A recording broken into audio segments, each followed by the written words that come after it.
गांव के किनारे मिट्टी की कच्ची दीवारों वाला एक छोटा सा घर था। वहीं रहता था राघव, 16 साल का लड़का, आंखों में बड़े सपनों की चमक ली। उसके पिता रामनाथ खेतों के एकमात्र सहारा थे और माँ घर घर जाकर बर्तन मांजने का काम करके थोड़ी बहुत मदद कर देती थी। गरीबी के बीच पला बढ़ा राघव कभी शिकायत नहीं करता था। उसका सबसे बड़ा सपना था डॉक्टर बनना, लेकिन वो सपना यूं ही नहीं आया था। माँ घबराई हुई आवाज में बोली, राघव, जल्दी से बाबा को बुला ला बेटा। छुटकी को बहुत तेज बुखार हो गया है। वो खेत में होंगे ना, भाग के बुला ला जल्दी। ठीक है माँ, आप छुटकी का ध्यान रखना। मैं बाबा को लेकर आता हूँ। राघव खेत की तरफ दौड़ता हुआ जाता है। बाबा जल्दी चलो, छुटकी को बहुत तेज बुखार है।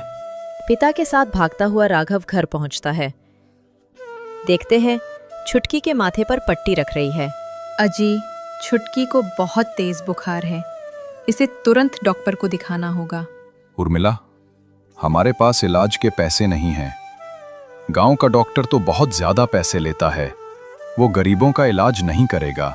नहीं अजी, अभी सबसे पहले डॉक्टर को ही दिखाना पड़ेगा। उनसे कह देंगे कि उधारी पर इलाज कर दो, हम धीरे धीरे चुका देंगे। वे लोग छुटकी को लेकर गांव के डॉक्टर के पास जाते हैं। डॉक्टर साहब, हमारी बिटिया को बहुत तेज बुखार है, प्लीज इलाज कर दीजिए।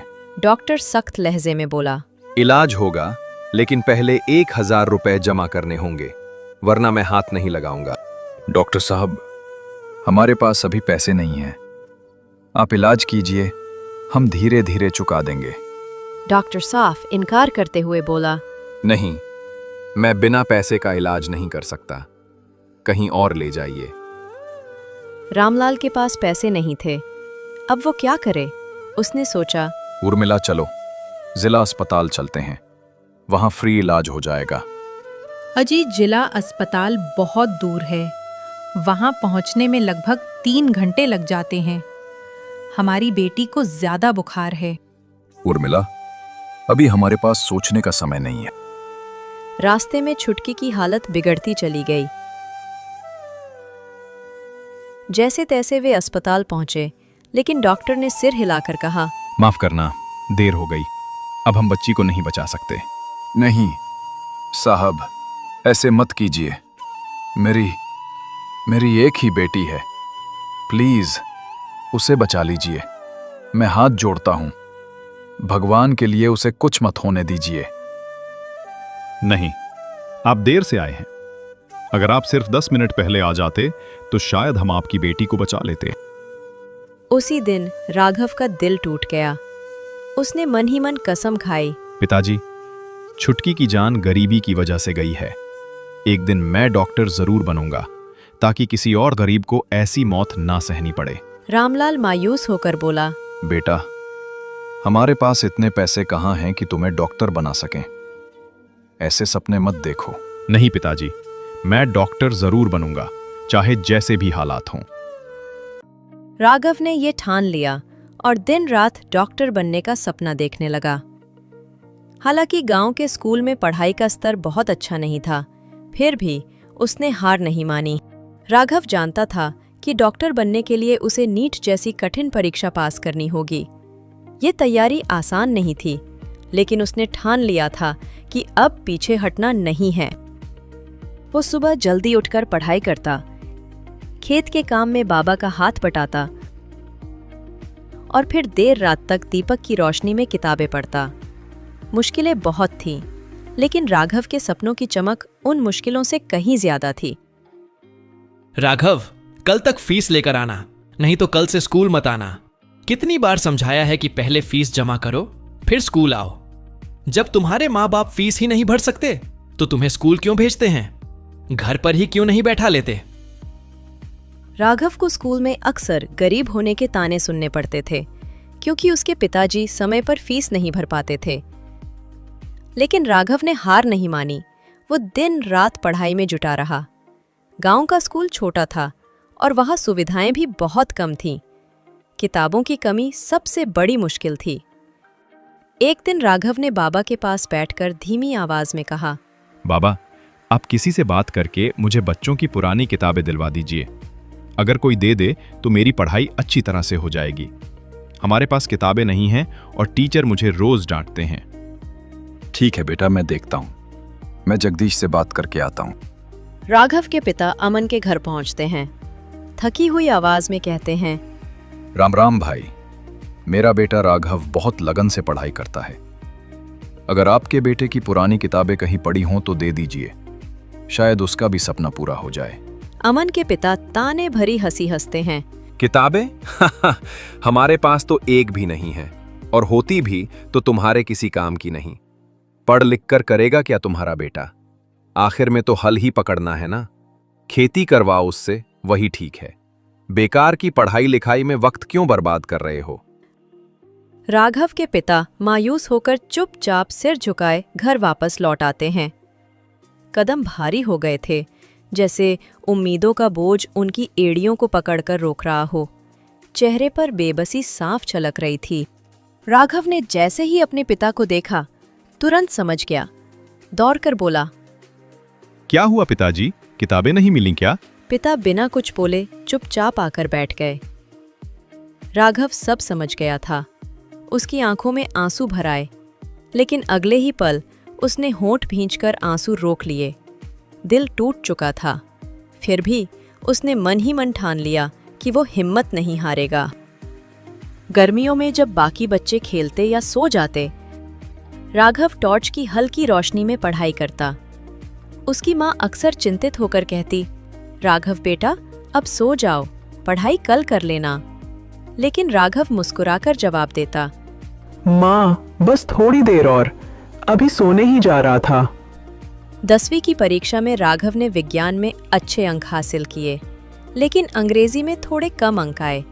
शहर के इंटर कॉलेज में दाखिला लेने के लिए अंग्रेजी में अच्छे अंक बहुत जरूरी थे। राघव ने हार नहीं मानी और अंग्रेजी की तैयारी जुटकर शुरू कर दी। हर दिन वो नए जोश के साथ शब्दों और व्याकरण में खुद को सुधारता रहा। आखिरकार राघव का दाखिला शहर के एक इंटर कॉलेज में हो गया। वहां उसने इंटर की पढ़ाई के साथ साथ नीट की तैयारी भी शुरू कर दी। देखते देखते 5 साल बीत गए और राघव ने इंटर की परीक्षा भी सफलतापूर्वक पास कर ली। अब नीट की परीक्षा में सिर्फ 1 महीना बाकी रह गया था। तभी अचानक राघव के घर से फोन आता है। खबर मिलती है कि उसके पिताजी की तबीयत बहुत ज्यादा बिगड़ गई है।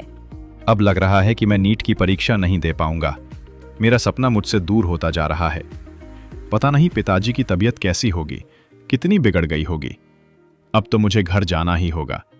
पिताजी को इस समय मेरी बहुत जरूरत होगी। तभी राघव के बचपन के दोस्त का फोन आया। उसने कहा, भाई, तेरे पिताजी की तबीयत बहुत खराब है, पर तू चिंता मत कर, मैं उनका पूरा ख्याल रखूंगा।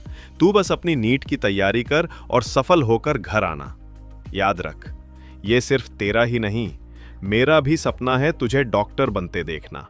तू जरूर डॉक्टर बनेगा। उधर पिताजी की तबीयत बिगड़ती जा रही थी और इधर राघव अपनी नीट की तैयारी में लगा था। टेंशन बढ़ती ही जा रही थी। अब अगले दिन उसकी जिंदगी की सबसे अहम परीक्षा थी, नीट की परीक्षा। राघव NEET की परीक्षा देने पहुंचता है। वो पूरे मन से परीक्षा देता है और फिर वापस अपने कमरे पर लौट आता है। तभी उसके दोस्त का फोन आता है। हेलो राघव, कैसा रहा तुम्हारा एग्जाम? भाई, परीक्षा तो ठीक ठाक हो गई है। अब असली बात तो रिजल्ट आने के बाद ही पता चलेगी। 1 महीने बाद रिजल्ट आया। इंटरनेट पर परिणाम घोषित हुआ। जैसे ही राघव ने अपना रोल नंबर डाला, स्क्रीन पर चमकते हुए शब्द उभरे, ऑल इंडिया रैंक 499। ये देखकर राघव की आंखों से खुशी के आंसू छलक पड़े। उसने कांपते हाथों से पिता को फोन मिलाया। जैसे ही कॉल जुड़ी, उसका गला रुंध गया और भावनाओं से भरी आवाज में बोला, पिताजी, आपका बेटा अब डॉक्टर बनने जा रहा है। फोन की दूसरी तरफ बस सिसकियों की आवाज आई। बेटा, तुमने तो कर दिखाया। आज पूरे गांव को तुम पर गर्व है। स्कॉलरशिप के सहारे आर्यन ने मेडिकल कॉलेज में दाखिला लिया।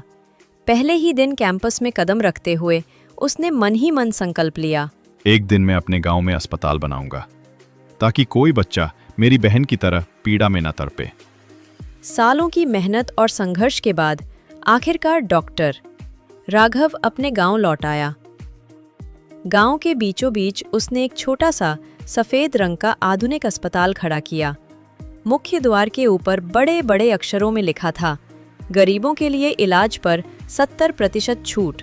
अस्पताल की दहलीज पर खड़े होकर राघव ने गर्व भरी मुस्कान के साथ आसमान की ओर देखा और धीरे से कहा, आज मेरा सपना पूरा हुआ। अब कोई भी गरीब बिना इलाज के नहीं मरेगा। राघव के पिता का सीना गर्व से चौड़ा हो गया। सारे गांव वाले उसे घेरकर आशीर्वाद देने लगे और भावुक होकर बोले, बेटा, आपने तो सच में कर दिखाया। अब हमें बीमारियों से यूं तड़पना नहीं पड़ेगा। साथियों, ऐसे ही इंटरेस्टिंग कहानियां देखने के लिए हमारे वीडियो को लाइक करें और चैनल को सब्सक्राइब करके बेल नोटिफिकेशन को ऑन पर सेट करें ताकि हमारे चैनल पर आने वाली ऐसी ही इंटरेस्टिंग कहानियां आप तक सबसे पहले पहुंचें।